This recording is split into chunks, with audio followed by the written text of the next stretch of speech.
بسم اللہ الرحمن الرحیم۔ محترم ناظرین کرام، السلام علیکم ورحمۃ اللہ وبرکاتہ۔ امید ہے آپ تمامی حضرات بخیر ہوں گے۔ آج میں آپ کے سامنے مدرسہ دیوبند کی عظمت بیان کروں گا جو کہ البراہین القاطعہ میں موجود ہے۔ میرے سامنے کتاب ہے البراہین القاطعہ جو کہ انوار الساطعہ کتاب کے رد میں لکھی گئی ہے۔ ایک کتاب ہے انوار الساطعہ جس میں فاتحہ اور قیام وغیرہ کا بیان ہے، اس کے رد میں کتاب لکھی گئی ہے البراہین القاطعہ، اور یہ کتاب جناب مولانا رشید احمد گنگوہی کے حکم سے لکھی گئی۔ اس کتاب کے لکھنے والے جناب خلیل احمد امبیٹوی صاحب ہیں، جن کا ذکر اس کتاب کے شروع میں نہیں ہے، جبکہ اس سے پہلے جب یہ کتاب چھپتی تھی تو شروع میں ان کا نام ہوتا تھا، لیکن یہاں پہ ان کا نام موجود ہے، خلیل احمد امبیٹوی صاحب۔ ٹھیک ہے، رشید احمد گنگوہی صاحب کے حکم سے کتاب لکھی گئی تو اس لیے شروع میں ان کا نام موجود ہے۔ اب انوار الساطعہ کے جو مؤلف ہیں ان کا رد کرتے ہوئے یہاں جو ہے دارالعلوم دیوبند، مدرسہ دیوبند کی عظمت بیان کر رہے ہیں۔ دیکھیے یہاں سے دیکھنا ہے، اگر کچھ فہم خدا داد مؤلف کو ہے، مؤلف سے مراد مؤلف انوار الساطعہ، اگر کچھ فہم خدا داد مؤلف کو ہے تو آوے اور دیکھے۔ اس فقیر کے گمان میں یہ آتا ہے کہ مدرسہ دیوبند کی عظمت حق تعالیٰ کی بارگاہ پاک میں بہت ہے کہ صدہا عالم یہاں سے پڑھ کر گئے اور خلق کثیر کو ظلمات ضلالت سے نکالا۔ یعنی یہاں سے بہت سارے عالم پڑھ کر گئے اور بہت ساری مخلوق کو گمراہی کے اندھیروں سے نکالا۔ ٹھیک ہے، اب آگے دیکھیے، اصل عظمت تو یہاں پہ ہے۔ یہی سبب ہے کہ ایک صالح فخر عالم علیہ السلام کی زیارت سے خواب میں مشرف ہوئے تو آپ کو اردو میں کلام کرتے ہوئے دیکھ کر پوچھا کہ آپ کو یہ کلام کہاں سے آ گئی؟ آپ تو عربی ہیں۔ فرمایا کہ جب سے علماء مدرسہ دیوبند سے ہمارا معاملہ ہوا ہم کو یہ زبان آ گئی۔ سبحان اللہ، اس سے رتبہ اس مدرسے کا معلوم ہوا۔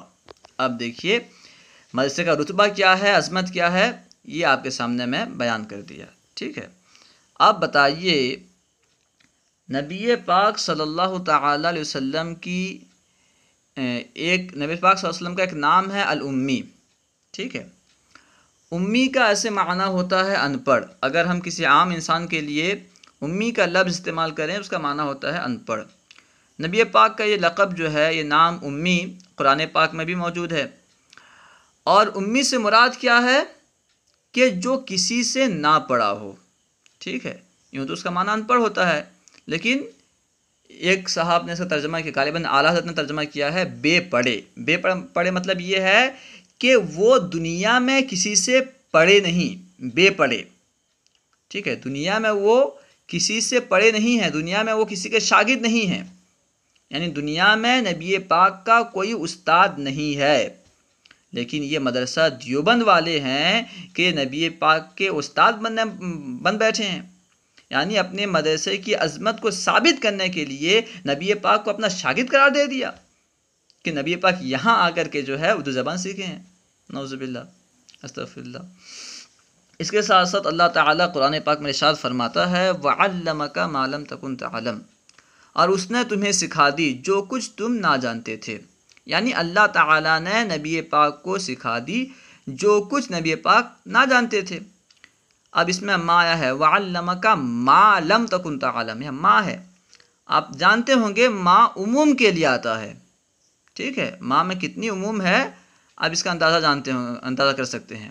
خیر، تو اللہ نے کہا کہ آپ جو کچھ نہ جانتے تھے ہم نے سکھا دی، لیکن یہ مدرسہ دیوبند والے کہہ رہے ہیں نہیں، اللہ نے اردو نہیں سکھائی تھی، نبی پاک ہمارے پاس آ کر یہاں سے اردو سیکھے۔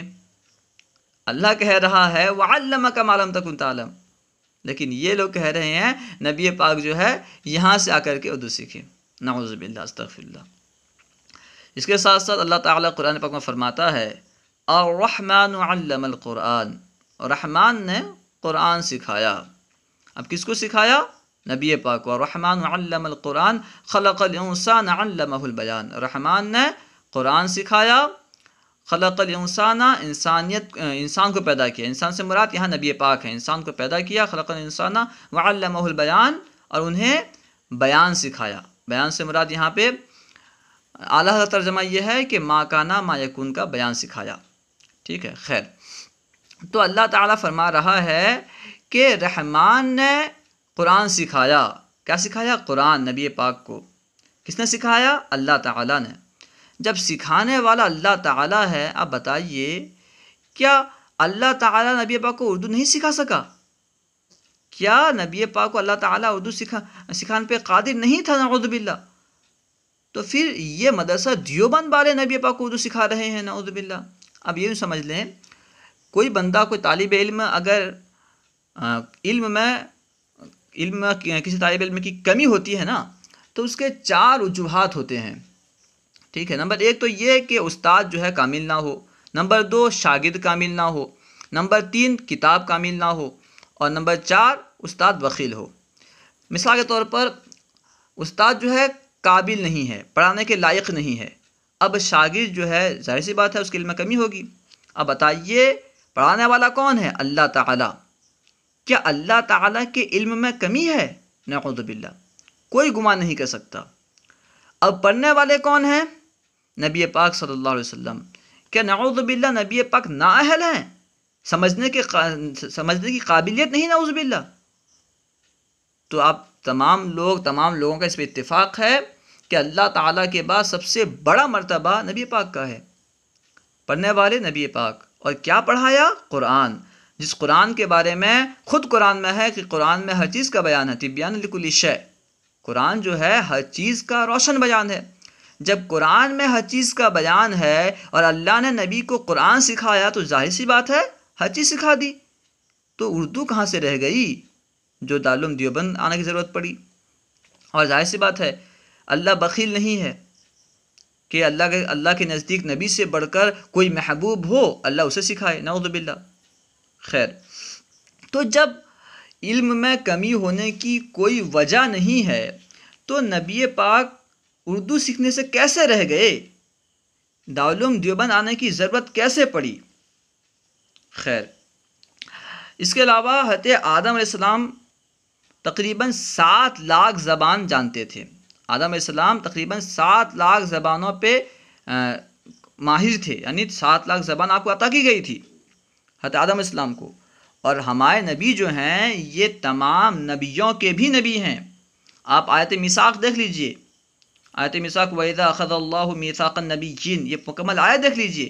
اللہ نے نبیوں سے وعدہ لیا کہ اگر تمہارے دور میں نبی آ جائیں تو تم جو ہے ان پر ایمان لانا اور ان کی مدد کرنا۔ تو نبی پاک صلی اللہ علیہ وسلم تمام نبیوں کے نبی ہیں، اور جس نبی کو جو خوبی دی گئی، یعنی تمام انبیاء کو انفرادی طور پر جو خوبی دی گئی، تمام خوبیوں کو جمع کر کے نبی پاک کو عطا کی گئی، تمام خوبیاں نبی پاک کو دیے گئے۔ اب جب آدم علیہ السلام کو 7 لاکھ زبان معلوم تھیں، اور ابھی کے اس دور میں شاید کوئی بندہ شمار کرتا رہے تو پورے دنیا بھر میں 7 لاکھ زبان نہیں ہیں، پورے دنیا میں اس دور میں 7 لاکھ زبانیں موجود نہیں ہیں، تو اردو زبان جو ہے وہ 7 لاکھ کے اندر ہے، ٹھیک ہے۔ جب نبی پاک کو تمام انبیاء کے جو کمالات تھے وہ عطا کیے گئے تو ظاہر سی بات ہے یہ 7 لاکھ علوم، یہ تو ہو سکتا ہے کہ 7 لاکھ سے کہیں زیادہ نبی پاک کو عطا کیے گئے ہوں، یہ 7 لاکھ زبانیں بلکہ اس سے بھی کہیں زیادہ زبانیں نبی پاک کو عطا کیے گئے ہوں، لیکن ان کا دعویٰ ہے دیوبند والوں کا کہ نبی پاک اردو نہیں جانتے تھے، یہاں آ کر کے نبی پاک اردو سیکھے، نعوذ باللہ۔ یعنی نبی پاک جو ہیں ان کے شاگرد ہیں، نعوذ باللہ، استغفر اللہ۔ خیر، اس کے ساتھ ساتھ اگر آپ احادیث کی کتابوں کا مطالعہ کریں گے کہ نبی پاک صلی اللہ تعالیٰ علیہ وسلم وہ ہیں جو جانوروں کی زبان سمجھتے تھے، جو جانوروں کی زبان کو بھی سمجھتے تھے، اونٹ آپ کے پاس شکایت لے کر کے آتے، ہرنی آپ سے فریاد کرتی، اس طرح جو ہے آپ حکم دیتے پیڑ آ جاتا، ٹھیک ہے، اونٹ، ہرنی اور پرندے بھی آپ کے پاس آتے، کنکر جو ہے آپ کے حکم سے ابو جہل کے ہاتھ میں کلمہ پڑھنے لگ جاتے، ٹھیک ہے۔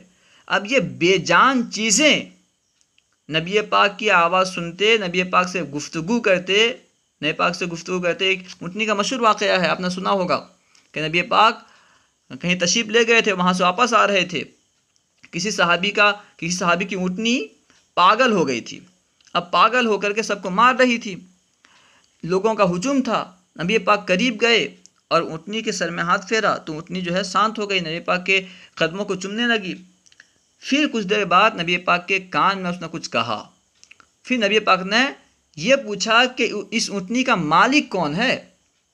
ایک صحابی آگے بڑھے اور انہوں نے عرض کی یا رسول اللہ میں اس کا مالک ہوں، تو نبی پاک صلی اللہ علیہ وسلم نے فرمایا یہ اونٹنی تمہاری شکایت کر رہی ہے، یہ کہہ رہی ہے کہ جب میں جوان تھی تو میرے مالک نے مجھ سے خوب کام لیا، اب جب میں بوڑھی ہو گئی ہوں تو یہ لوگ چاہتے ہیں کہ مجھے ذبح کر کے میرا گوشت کھا لیں، کیا معاملہ ایسا ہی ہے؟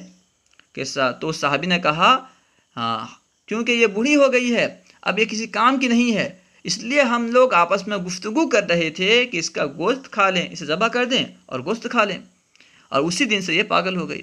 اب دیکھیے نبی پاک اونٹنی کی زبان سمجھ رہے ہیں، اونٹنی کیا کہہ رہی ہے۔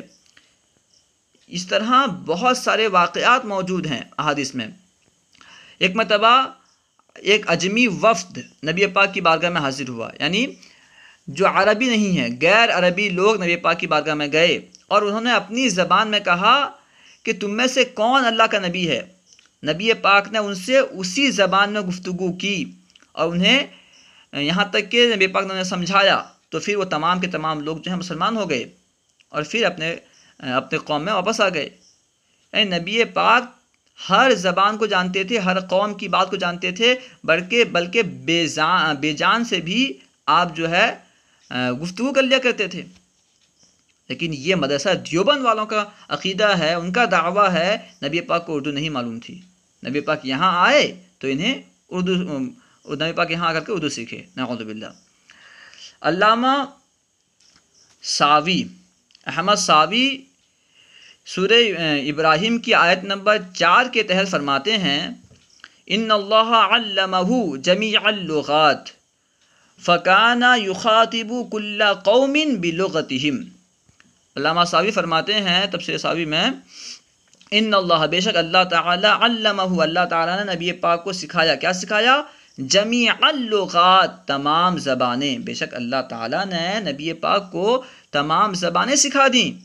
فکان یخاطب کل قوم، تو وہ ہر قوم سے خطاب کرتے بلغتہم، ان کی زبان میں۔ نبی پاک کو اللہ تعالیٰ نے تمام زبانیں سکھا دیا۔ دیوبند والے ہیں کہہ رہے ہیں کہ نبی پاک کو جو ہے اردو نہیں آتی تھی، نعوذ باللہ۔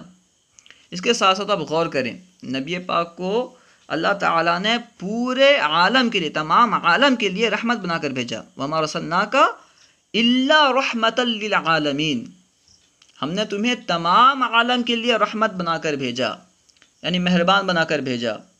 اب بتائیے کوئی بندہ کسی پر مہربانی کیسے کر سکتا ہے؟ اگر بندہ اس کی بات نہ سمجھ سکے تو اس کی مدد کیسے کرے گا؟ اس کے لیے رحمت کیسے ہوگا؟ اس کے لیے مہربان کیسے ہوگا؟ مہربان ہونے کے لیے ضروری ہے کہ بندہ جو ہے اس کی زبان سمجھے، زبان سمجھے گا تبھی تو اس کی پریشانی کیا ہے جانے گا۔ جب نبی پاک صلی اللہ تعالی علیہ وسلم تمام عالم کے لیے رحمت ہیں تو یقیناً نبی پاک کو تمام عالم کی زبانیں معلوم ہیں، تبھی تو آپ رحمت بن سکتے ہیں، ورنہ پھر یہ آیت جو ہے صحیح نہیں ہوگی، ورنہ جو نبی پاک نبی پاک پر رحمت کا اطلاق نہیں ہوگا، مہربان نہیں ہو پائیں گے نبی پاک، کیونکہ رحمت بننے کے لیے جو ہے تمام لوگوں کے تعلق سے باخبر ہونا بھی ضروری ہے۔ اس میں تو بہت سارے نکات ہیں، انشاءاللہ کبھی بیان کروں گا۔ تمام لوگوں کو جاننا، ان کی حالت سے باخبر ہونا اور ان کی زبان سے ان کی باتوں کو سمجھنا، یہ سب ضروری ہے۔ اگر آپ کسی کی گفتگو آپ نہ سمجھ پائیں تو آپ کیسے اس کی مدد کریں گے؟ ٹھیک ہے، تو رحمت ہونے کے لیے بھی جو ہے تمام لوگ جس کے لیے وہ رحمت ہے اس کی زبان کو سمجھنا ضروری ہے، اور کیونکہ نبی پاک تمام عالم کے لیے رحمت ہیں تو نبی پاک تمام عالم کی زبانیں جاننے والے ہیں، جانتے ہیں، ٹھیک ہے۔ اس کے ساتھ ساتھ اس کے اور بھی بہت سارے دلائل ہیں کہ نبی پاک تمام زبانیں جانتے تھے۔ خیر، دیوبندی یہاں کہہ رہے ہیں کہ ایک نیک آدمی نے، ایک صالح شخص نے یہ خواب دیکھا۔ تو خواب تو ہمیں بھی آتے ہیں، ہم بھی خواب دیکھ سکتے ہیں۔ ہمارے یہاں ایک موچی ہے، میں خواب بیان کر رہا ہوں، سمجھ لیجیے خواب بیان کر رہا ہوں، جس طرح انہوں نے خواب لکھا، اب کیا معلوم کہ حقیقت میں دیکھا نہیں دیکھا، کیسے ہم اعتبار کر سکیں؟ خیر، تو ہمارے یہاں ایک موچی ہے کہ اس نے خواب دیکھا، اس کی خواب میں جناب اشرف علی تھانوی صاحب آئے، اور اشرف علی تھانوی بھی موچی کا کام کر رہے تھے۔ تو اس موچی نے کہا، ارے آپ تو عالم ہیں، آپ یہ موچی والا کام کہاں سے سیکھ گئے؟ آپ کو یہ موچی والا کام کہاں سے آ گیا؟ تو اشرف علی تھانوی کہنے لگے خواب میں کہ جب سے میں موچیوں کے پاس جانے لگا ہوں تو مجھے جو ہے موچی کا کام آ گیا۔ اسی طرح رشید احمد گنگوہی صاحب کو ہمارے یہاں لیٹرنگ صاف کرنے والے ایک بندے نے خواب میں دیکھا۔ اس نے رشید احمد گنگوہی سے پوچھا، جناب آپ تو عالم دین ہیں، آپ تو قطب العالم ہیں، آپ یہ لیٹرنگ صاف کر رہے ہیں، کیا بات ہے؟ انہوں نے کہا کہ جب سے میں لیٹرنگ صاف کرنے والوں کے ساتھ رہتا ہوں، جب سے میرا معاملہ ان کے ساتھ ہوا تو میں بھی جو ہے لیٹرنگ صاف کرنے لگ گیا۔ اب بتائیے، ہم بھی خواب بیان کر رہے ہیں، کوئی ناراض نہ ہو، ہم جو ہے خواب بیان کر رہے ہیں، نبی پاک کے تعلق سے یہ بیان کیا جائے تو کچھ حرج نہیں ہے، تو ہمیں بھی تو خواب بیان کرنا آتا ہے نا، ہم بھی خواب بیان کر سکتے ہیں۔ خیر، حضور اعلیٰ حضرت رضی اللہ تعالیٰ عنہ فرماتے ہیں، وہ سمجھتے ہیں بولیاں سب کی، وہ سمجھتے ہیں بولیاں سب کی، وہی بھرتے ہیں جھولیاں سب کی، آؤ بازار مصطفیٰ کو چلو، آؤ بازار مصطفیٰ کو چلو، کھوٹے سکے وہیں پہ چلتے ہیں۔ اسی طرح حضور اعلیٰ حضرت فرماتے ہیں، ہاں یہیں کرتی ہیں چڑیاں فریاد، ہاں یہیں کرتی ہیں چڑیاں فریاد، ہاں یہیں چاہتی ہے ہرنی داد، اسی در پہ شتران ناشاد گیلائے رنج و عنا کرتے ہیں۔ یہی وہ در ہے جہاں پہ سب اپنی شکایت لا کر کے حاضر ہوتے ہیں۔ خیر، امید ہے کہ آپ کو تمام باتیں سمجھ میں آ گئی ہوگی کہ انہوں نے یہاں پہ نبی پاک کی کس طرح سے گستاخی کی، نبی کے شان میں بے ادبی والے کلمات کہے کہ نبی پاک یہاں پڑھنے آئے، جب سے یہاں آئے تو نبی پاک کو اردو آ گئی، اس سے پہلے نعوذ باللہ نبی پاک اردو نہیں جانتے تھے۔